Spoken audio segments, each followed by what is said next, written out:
So, yan mga person, na po pala ng Enot Ming Vlog. So, mapunta po kami Ngayong sa... papunta po tayo sa aming tambayan. So sabi po ng mga klase ko dito sa amin, sa nahihinay, wag na lang tayo mag-voiceover kasi napapamala ang mga version. Ipagpatuloy na natin 'to kahit marali. Sabi po kasi ng mga person ay magpa-practice daw po kami. Tignan niyo na nagtatarambay lang kami digdiyo. Wala naman kaming mga ginagawa. Tas dagdagdag pa 'tong tatlo kong kaklase. Pumunta sa damuhan. Kung sila ay makulit ka ng ahas ay hinda ko na lang sa inda bahala sa inda. Inapod ko ta nga ni magbarada ita baka makagating alas tus ining duwa kong kaklase grabe man pa ano di grabe ang puputi.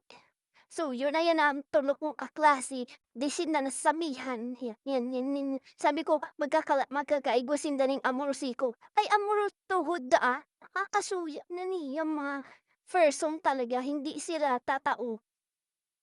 Di sila tatao. So mga taram-taramon ko pating ini may Tagalog may Bicol kung anong-ano na sana kung anong-anong mga tinataram digdi. Ang gusto ko man na kayong sabihin digdi ma-practice kami. Inuman lang to so yung kite ko dara kinay ko niya sa kong klase ta. Sige parang-araw kayo imbes ang isipon ninda magpa-practice na kami. Uy, for the first term person. So yeah, anggot na ning kaklase kong duwa ta. Sige na sa kung ano. Sabi na, daliin na ta. Alam na ma-practice na nga ta. So yan na, nagtubod na ako, yan na. Ma-practice na kami, hanggang dito na lang. Bye, person.